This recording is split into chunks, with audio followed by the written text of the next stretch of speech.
Welcome to Choice Classic Radio, where we bring to you the greatest old-time radio shows.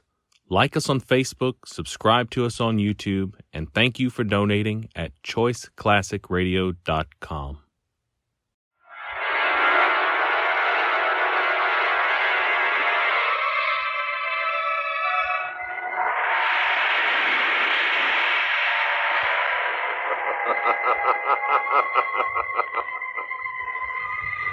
Who knows what evil lurks in the hearts of men?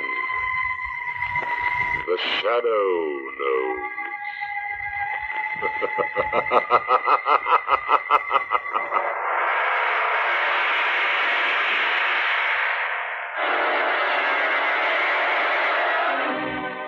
Once again, we bring you the thrilling adventures of The Shadow, the hard and relentless fight of one man against the forces of evil. These dramatizations are designed to demonstrate forcibly to old and young alike that crime does not pay.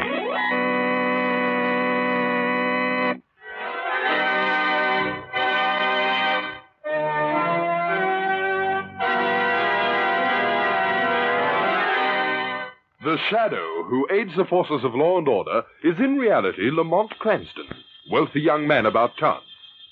While in the Orient, Cranston learnt a strange and mysterious secret: the hypnotic power to cloud men's minds so they cannot see him.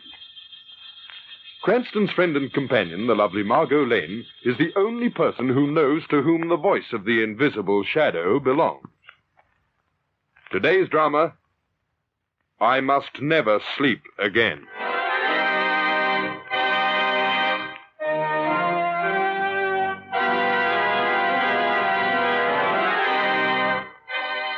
A little before 7 o'clock one dismal October morning, a car roars along a bleak country road. At the wheel, Lamont Cranston. Beside him, Margot Lane. Where are we going, Lamont? Back to the Crispin house, Margot. Crispin House? We just left there an hour ago. We're going back. We've got to. You're with me, aren't you, Margot? Of course, but it's just been such a dreadful night, and I'm so exhausted. We'll be able to rest soon now. I have an idea that an old theory of mine is once again about to be proved. What theory is that? That love is the most dangerous weapon of all in the hands of a criminal. What do you mean, Lamont? I don't understand. You will very soon now, Margot. Here we are.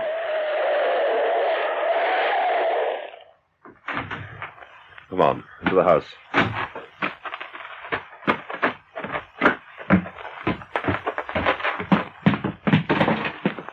Crispin! Crispin, where are you? Mrs. Crispin! Phillips! Lamont, the place is deserted. Where's everybody gone? I don't know. Yet.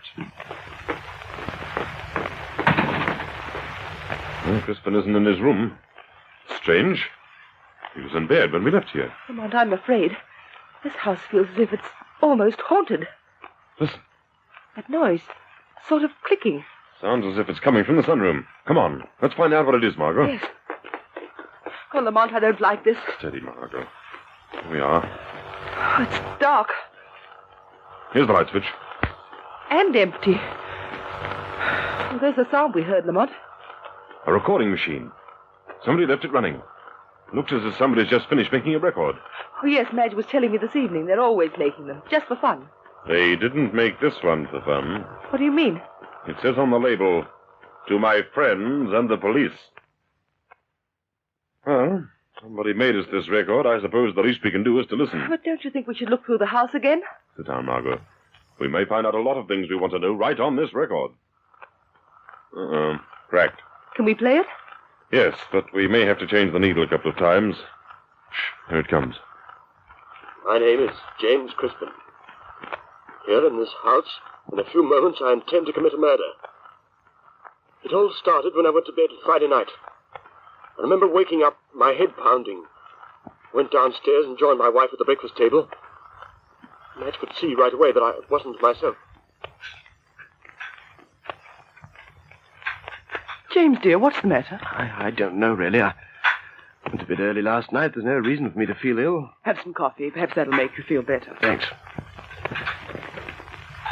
Oh, Madge, where's today's paper? You've got today's paper right there, dear. No, I haven't, Madge. It says Sunday. Must be last Sunday's paper. No, dear, that's this Sunday's paper, today's. Today's? Look at the date. Sunday, October the 28th. Madge, something's happened to me. I don't understand. The last thing I can remember was going to bed Friday night, and here it is Sunday morning. I must have slept through 36 hours. But, dear, you did no such thing. What do you mean? You went down to the office yesterday morning as usual. You left here at 8 o'clock, as you always do, dear. But I don't remember anything about it. Madge, how did I act? I don't know. I didn't notice anything. Oh, good heavens, wait a moment. Now that you mention it, you were a little strange. Strange? How do you mean? Well, I wondered what you wanted with my wardrobe trunk. Your wardrobe trunk? Yes, you made me get up and help you bring it down from the box room. I couldn't understand what you wanted with it, and you wouldn't tell me. Then, when you were out so late, I began to worry. Was I late, Madge? Oh, yes, dear. You got in, let me see. Oh, it must have been after 3. I had quite a scare. Our neighbor, Mrs. Stevens, called up here at 10. She said her husband hadn't returned home, and she wondered if he dropped in to see you. It started me thinking and wondering about the trunk and what you wanted with it. What did you want with it, James? Where is it? I don't know. I don't know anything. What did I do from 8 until 3 this morning? Madge, I'm scared. There's been a day lost out of my life. I can't remember a thing that happened. Sit still, dear. I'll get it. Oh, let Phillips take a message. It's Philip's day off, dear. It's a Sunday, remember? Hello? Yes, this is the Crispin residence.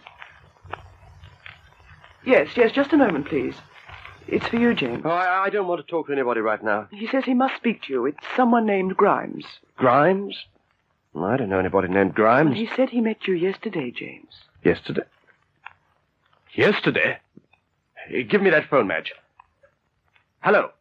Hello, this is Grimes. What's the matter, Crispin? We're waiting for you. For me? Yes, for you. You'd better wake up and get down here quickly.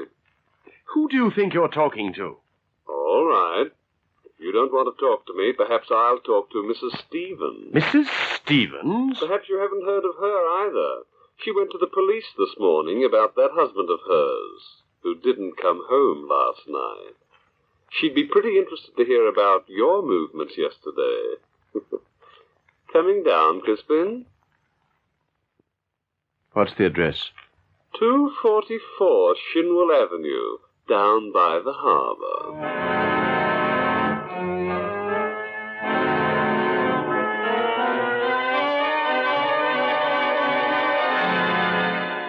Very interesting record, eh, Margot? It's not finished, is it, Lamont? No, I was just changing the needle. That crack dulls the points. All right, here we go again. I lied to Madge. Told her I was going into town on business and took the train. Then I got a taxi to Shinwell Avenue and the harbor. It was a bleak day in an ugly neighborhood. This is the number he gave me. 244. Oh, a Sunday customer, eh? Come in. You're lucky to catch me today. I usually don't open up on Sundays. Now, what can I do for you? I was told to come here to see a Mr. Grimes. Mr. Grimes is waiting for you through that curtain. Go on, get along in there. A friend to see you, Grimesy, old man. Well, we meet again, eh, Crispin? Again? I never saw you before in my life. You never saw me before. Well, you started a conversation with me last night in a nightclub over on Morrison Street. I did? You did. You told me and a couple of the boys that you had some stolen goods in your car in a trunk. Trunk? Trunk. Stolen goods is in my line, so I told you that you could leave the trunk with me, and I'd get rid of the stuff for you at a price. Then this morning, when you didn't show up, I opened the trunk. I don't go in for that kind of business, Crispin. What kind of business? You know what I mean. No, I don't. Get it out of the cupboard, Pop. All right, Grimesy. There you are, Grimesy. M.C. Madge Crispin. It's my wife's trunk. what did you have against this fellow, Stevens? Stevens? Well, why, nothing. As a matter of fact, I'm very fond of him. Oh, you are? Yes. Open the trunk, Pop, and let him see what's inside. Take a look, Crispin. No. I hope you never get fond of me. Stevens? Yes, Stevens, Crispin. What did you kill him for? I don't know. I don't remember a thing. You knew what you were doing. You told one of my boys that you had all your plans laid. You did? You said your next victim was going to be a chap named Lamont Cranston. Lamont Cranston? Why, he's one of my closest friends. Oh, yes, but Crispin, you were fond of Stevens, too, remember? And then after Cranston, some old gent named Bowers. Bowers? He's a harmless old gentleman. He's the librarian at the public library in my neighborhood. Well, you're out to murder him. No, I'm not. I never thought of murder before in my life. All this started last Friday night when I went to sleep. Really? Then you'd better be careful about going to sleep, Crispin. Yes. You're right about that. I must never sleep again. What are you doing with that phone? I've got to protect Cranston and Bowers. I'm ringing the police. Put that phone down, Crispin. I've got to warn them. Stubborn, isn't he, Pop? Yes, Grimes. But we know how to take care of him, don't we? Yes, Grimesy. Good work, Pop. You just grazed his shoulder. Now into the limousine with him and take him home. And give him a shot of morphine before he comes to. Yes, just as you say, Grimesy.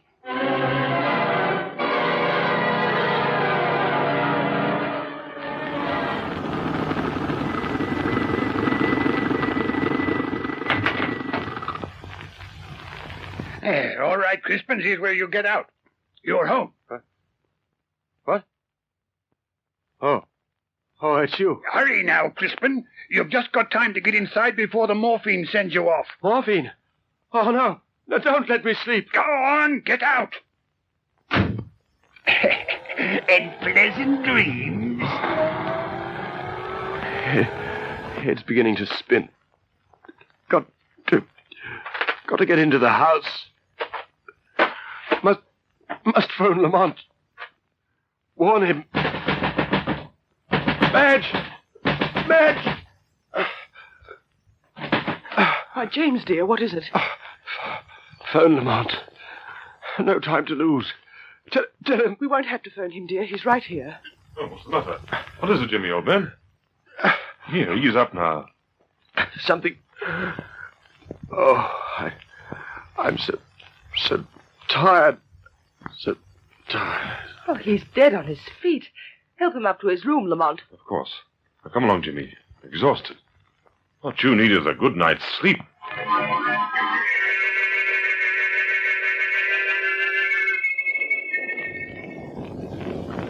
Well, he's in bed, Madge, sleeping like a baby. I suppose it's time we all went to bed. Margot, your room's in the front, and yours is down the hall, Lamont, next door to James. Oh, thanks, Madge. Good night. Hope the storm doesn't keep you awake. Good night. Oh, don't you worry about us, Madge. Good night. Lamont, I'm dead tired. I think I could sleep forever. Oh, then you're in the wrong room, darling. There are birds in the tree outside that window that do their vocal exercises promptly at 6 a.m. Oh, dear. Now, you take my room. And this is it right here. I'll be all right in yours. I want to get up early anyhow. Oh, Lamont, you're a dear. Thanks. Good night, Margot. Good night. Oh, gosh, I'm so sleepy. What happened? The lights went out. Is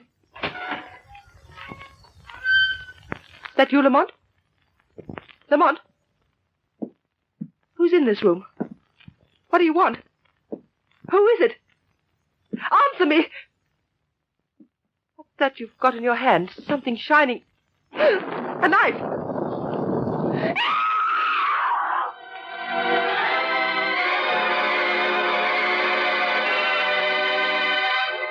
A tense moment as Margot faces her unknown assassin. We'll return to the shadow in a minute.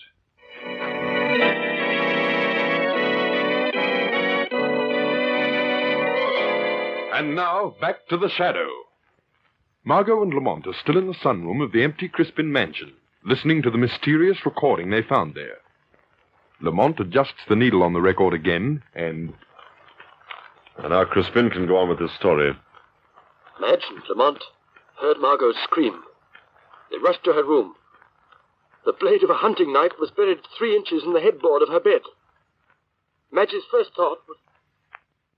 Whoever the maniac was, he must have come in through a window, Lamont. No, Madge. I tested all the windows and doors.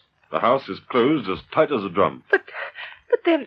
Well, that's impossible, isn't it, Lamont? It's not impossible, Margot. It simply means that if no one got in from the outside, your assailant was one of the 3 of us. Madge, or James, or myself. James? James was asleep. You know he was. Madge, I only meant... You leave him out of this. Leave him alone. He doesn't know what he's doing when he's asleep. I mean... What did you say, Madge? I don't know. I'm just so overwrought I don't know what I'm saying. I'm sorry this had to happen. You'll have to excuse me. I can't stand any more. Good night. Good night, Madge. Well, it's hard to believe, but I think she suspects her own husband, Margot. She acted rather strangely. Oh. Let me see that knife again. I haven't got it. Where is it? Well, didn't Madge have it in her hand when she walked out? I don't know, Margot. But it's time, I think, for the Shadow to pay a call. What, on Madge? No, Margot. On James Crispin.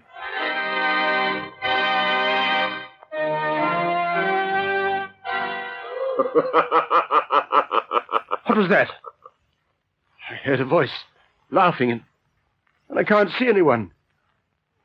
It's happening. My mind's failing me. No, your mind is not failing you, James Crispin.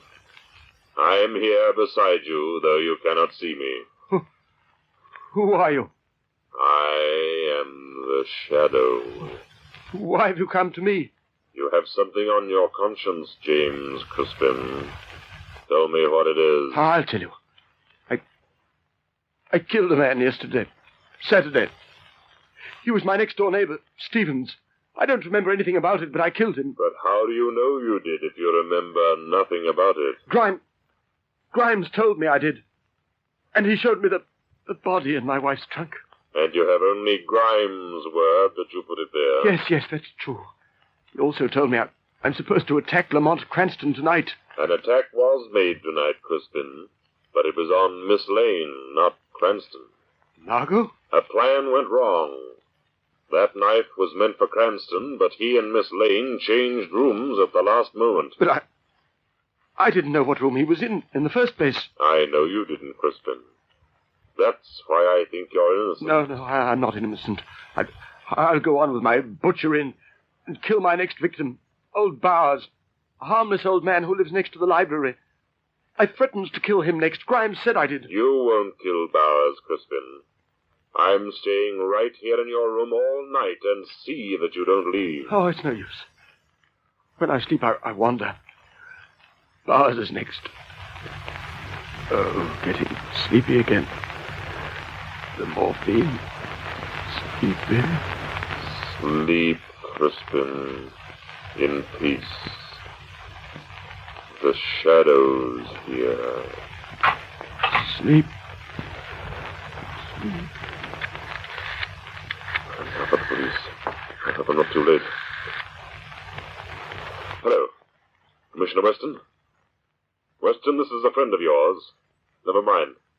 I'm just a friend. Commissioner, here's a tip for you.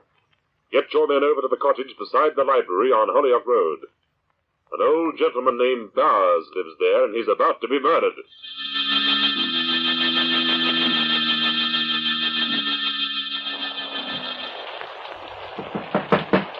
Yes?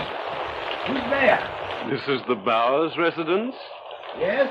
Urgent telegram for Mr. Bowers. Open up. At this time of the night. All right. I'm coming. Mind if we come in? This rain. Not at all, not at all. Thanks. Come on in, Pop. Oh, Pop's a friend of mine. Here you are. Sign right there. Just a minute. What's this I'm signing? To whom it may concern, James Crispin has just entered my house. He is armed and says he intends to kill me. I am typing this in great haste. What are you two trying to do to my friend Crispin? Get up and sign it. What are you going to do to me? If you sign this, nothing. Give it to me. There. I've signed it. This won't do you any good.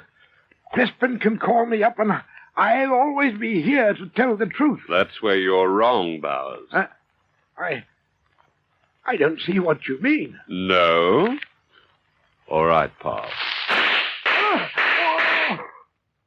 See what I mean now, Mr. Bowers? I fixed him. What do you mean you fixed him? Crispin fixed him. Crispin has committed another murder in his sleep. What?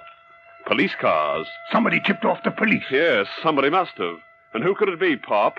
Who knew about this Crispin business besides you and me? Grimsy, you don't think I'd... Why, you... Oh, don't, Grimsy, don't! Oh, don't stop it, Grimsy. I don't like it. I've got the gun. Grimsy, you made me do it. How could you think I'd tip off the police? Don't do anything for you, I would. You hurt my feelings. That's what you did. You hurt my feelings. The police. Drop that gun.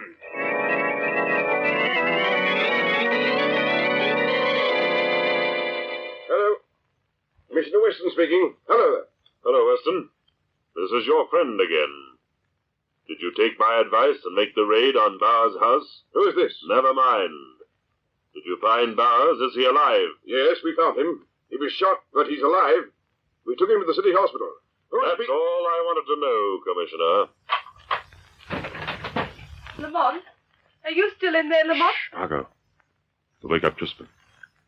Listen. I've got to move quickly.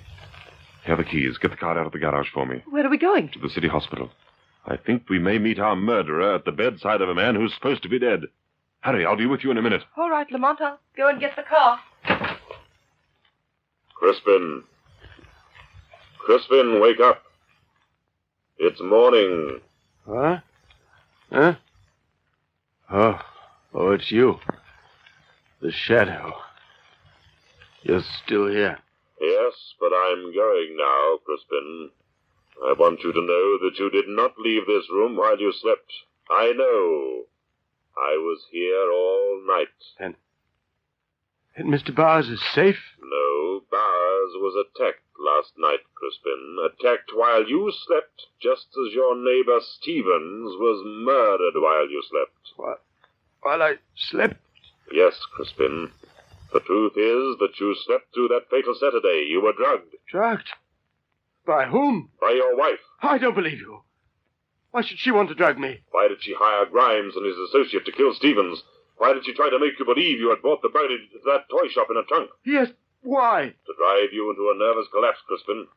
They couldn't hang you for crimes committed while you were asleep, but they could pronounce you insane and commit you to an institution. Then your fortune would be hers. It's not true. I love Madge. Madge loves me. You're lying. I wish for your sake that I were. If your wife comes to you and says that you left the house last night and murdered old Bowers, then will you believe me? I suppose I have to.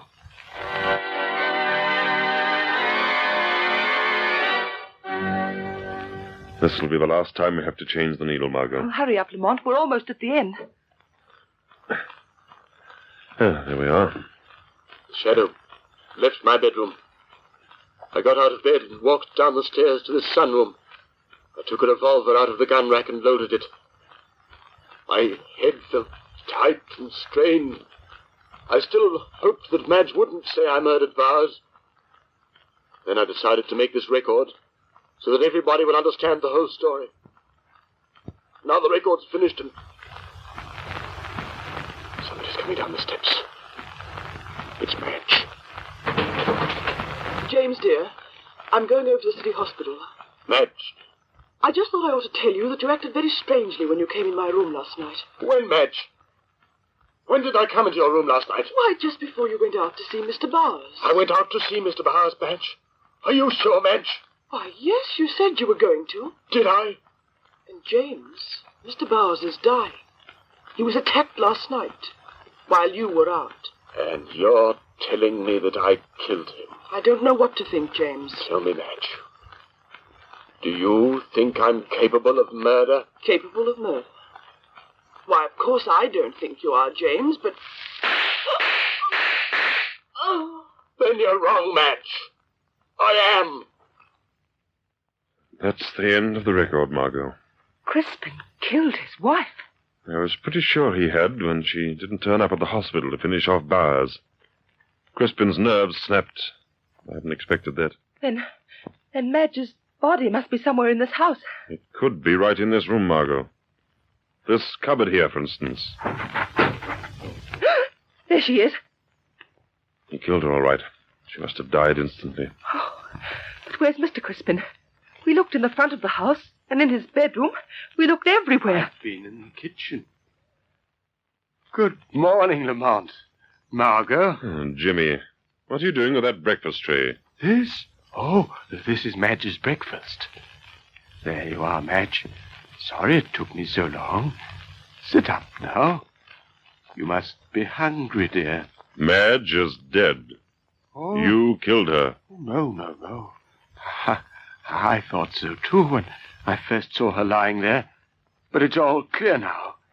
She's not dead. She's just pretending to be dead so that I'll think I killed her. She's trying to drive me insane, you know. See her lying there. She's going right on with her tricks. But I'm not angry, Madge. I'm going to make you love me so much that you'll never try to drive me insane again. Come on, Jimmy. Come with me, men. Where are we going? Into town. Oh, then we'll have to take Madge. I'll never go anywhere without Madge again. Yes, Jimmy. We'll have to take Madge.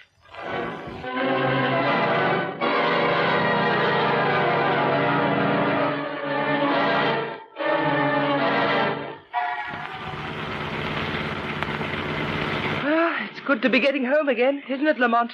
Yes, it's all behind us now. You see now why I said love can be the most dangerous weapon of all in the hands of a criminal, Margot. Yes. It really wasn't Madge's murders and lies that drove Crispin out of his mind, was it? No, Margot. That's the terrible irony of it. Madge could have driven her husband completely insane simply by telling him that she didn't love him.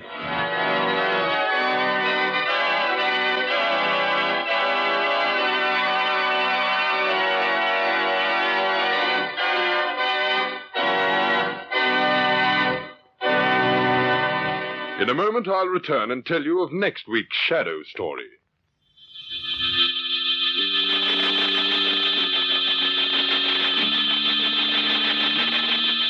Next week, same time, same station, we bring you another strange and thrilling adventure in the Shadow's daring battle against the forces of evil. Be sure to listen for this thrilling Shadow story.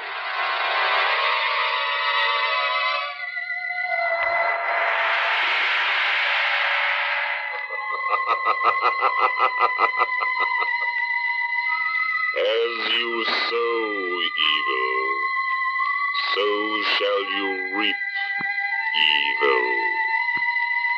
Crime does not pay. The Shadow knows.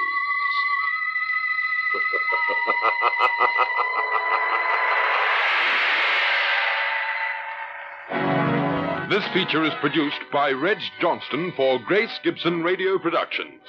A masterpiece of suspense.